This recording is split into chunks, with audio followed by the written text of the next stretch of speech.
जाऊ देवाची या गावा, देव देईल विसावा. आषाढ मासाच्या खूप खूप हार्दिक शुभेच्छा. हाय हॅलो नमस्कार, स्वागत आहे तुमचं नाशिककर कोमल या मराठमोळ्या यूट्यूब चॅनलवर. मराठी दिनदर्शिकेच्या अनुक्रमे येणारा चौथा महिना अर्थात आषाढ महिना. आषाढ महिन्याची नुकतीच सुरुवात झालेली आहे. प्रत्येक महिन्याची काहीतरी वेगळीच खासियत असते. प्रत्येक महिन्यात सणवार ठरलेले असतात. तसंच आषाढ महिना सुरू झालं की सगळीकडे चैतन्याचं, पावित्र्याचं आणि समाधानाचं वातावरण आपल्याला बघायला मिळतं. त्याचं कारण असं, आषाढ महिन्यात पावसाला सुरुवात होते, त्यामुळे वातावरणातील गारवा देखील वाढलेला आहे. त्याचबरोबर आषाढी वारी असते, वारीची सुरुवात होते, वारकरी पंढरीच्या दिशेने निघालेले असतात. अशाच परिस्थितीत तुम्ही आषाढ तळला का, असं आपल्याला ऐकायला मिळतं. सहज आपण जर आषाढ महिन्यात दोन बायकांचं संभाषण ऐकलं तर त्यांच्यात एक प्रश्न विचारला जातो, तू आषाढ तळला का गं? तर आषाढ तळणं म्हणजे नेमकं काय? ही काय प्रथा आहे? आरोग्यासाठी चांगली आहे का? याबद्दलचं कारण आपण आजच्या व्हिडिओमध्ये जाणून घेणार आहोत. त्यासाठी तुम्ही व्हिडिओ पहिल्यापासून शेवटपर्यंत नक्की बघा आणि व्हिडिओ बघत असताना कमेंटमध्ये जय हरी असं नक्की लिहा. चला तर मग आजच्या व्हिडिओला सुरुवात करते. नुकतीच पावसाला सुरुवात झालेली आहे. पावसाच्या सुरुवातीचे दिवस आणि आषाढ महिना यांचं एक वेगळंच नातं असतं. आषाढ आलं की अवघ्या महाराष्ट्रात एक वेगळीच लगबग सुरू होते. वारकऱ्यांची वारी, विठुरायाच्या दर्शनाची तयारी आणि घराघरांतून येणाऱ्या तळणीच्या पदार्थांची एक खमंग चव. गावाकडं जर तुम्ही गेला तर एक वाक्य सहज ऐकायला तुम्हाला मिळेल, आखाड तळणं झालं का गं? आणि मग सुरू होते पापड कुरडया तळण्याची रेलचेल. आषाढ महिन्यामध्ये खास करून ज्या विवाहित मुली असतात, सासूरवाशीण मुली असतात, त्यांना आपल्या माहेरी बोलावलं जातं आणि असे तळलेले पदार्थ खाऊ घालण्याची परंपरा अजूनही आपल्याकडे जपली जाते. पण यामागचं कारण फक्त चविष्ट खाऊ घालणं, मुलींना खाऊ घालणं असंच नाही आहे. यामागं आरोग्य, हवामान, शरीराची गरज आणि पारंपरिक शहाणपण एवढ्या सगळ्या गोष्टी दडलेल्या आहे. तर चला जाणून घेऊया, का करतात आषाढात तळणी आणि नेमके कोणते पदार्थ यामध्ये प्रचलित आहेत. आता आपल्यापैकीच जर कोणी आषाढ तळणी हा शब्द ऐकला तर त्यांना वाटेल की हा फक्त एक खाण्याचा सोहळा आहे. पण खरं तर याचा अर्थ असा आहे, तळलेल्या पदार्थांची खास एक परंपरा. आपल्याकडे पूर्वीपासून आजपर्यंत उन्हाळ्यात वाळवणाचे साठे केले जातात. म्हणजे सांडगे, पापड, कुरडया, वेगवेगळ्या पदार्थाचे, उपवासाचे पदार्थ, असे बरेच पदार्थ आपण बायका उन्हाळ्यामध्ये बनवतो, त्यांचे साठे करून ठेवतो. आणि आषाढ महिन्यापासून हे पदार्थ तळून खायला सुरुवात केली जाते. वातावरणात दमटपणा असतो, त्यामुळे पावसाळ्यात हे पदार्थ खराब होऊ शकतात. म्हणून खराब होण्यापूर्वीच त्यांचा आस्वाद आपण आषाढ महिन्यात घेतो. सणासुदीचा काळ असतो, जिथं बाहेर झिमझिम पाऊस चालू असतो, सगळं कुटुंब एकत्र असतं, घरीच असतात सर्वजण, पावसाचं कोणी बाहेर पडत नाही. मग घरातील सर्वजण एकत्र बसून तळणी करतात आणि या गोष्टींचा आनंद लुटत असतात. आजही गावाकडे, बऱ्याच ठिकाणी शहरातही ही परंपरा प्रचलित आहेत. आमच्याकडे देखील ही परंपरा आजही जपली जाते. तुमच्याकडे ही परंपरा आहे की नाही, मला कमेंटद्वारे नक्की कळवा. पाऊस पडला की शेतकऱ्यांच्या देखील बऱ्याच कामाला सुरुवात होते. शेतात राबावं लागतं. त्याच्यासाठी जसं कोणतंही मशीन असेल त्याला वंगणाची गरज असते, तसं शरीराला देखील काही गोष्टींची गरज असते.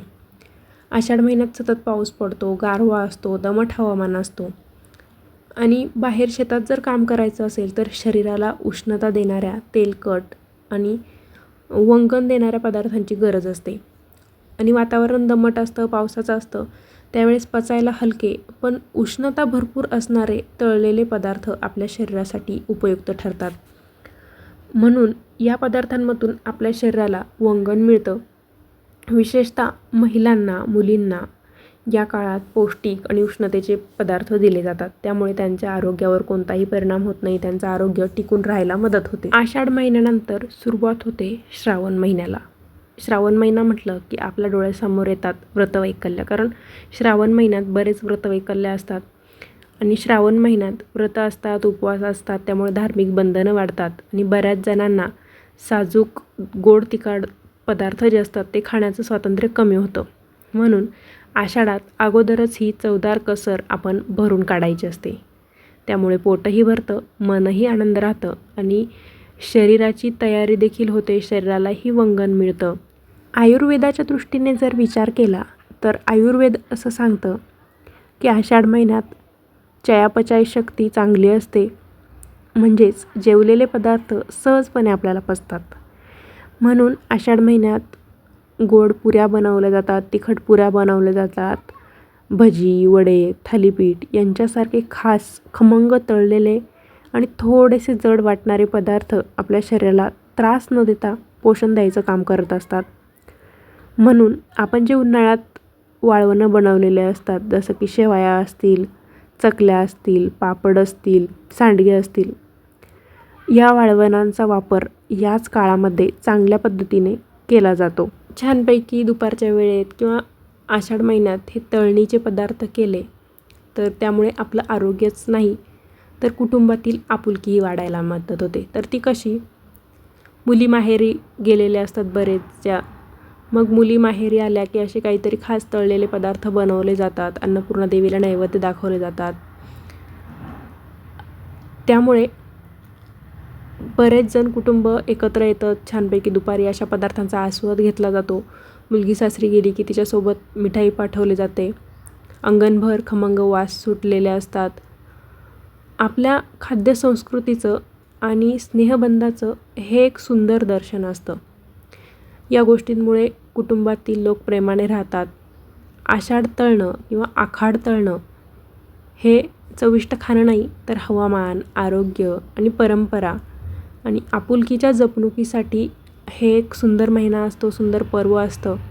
तर तुमच्याकडे अशी पद्धत नसेल तर तुम्ही देखील यंदाच्या आखाड महिन्यात असे तळणीचे पदार्थ करून खमंगपणा लुटा आणि कुटुंबातील उबदारपणा देखील अनुभवाच. तुमच्याकडे ही पद्धत आहे की नाही मला कमेंटद्वारे नक्की कळवा. आषाढ महिन्यात गुळाच्या गोड पुऱ्या बनवल्या जातात, काही ठिकाणी शंकरपाळी बनवली जातात. वेगवेगळ्या भागात पद्धत वेगळी असते, पण त्यामागचं कारण मात्र हेच आहे.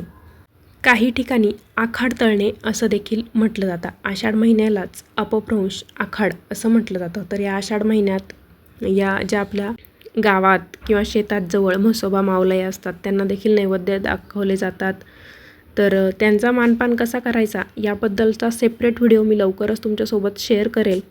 आषाढ महिन्यात जेव्हा गावाकडे शेतकऱ्याच्या घरी आखाड तळला जातो तर तो गुरांना देखील खाऊ घातला जातो.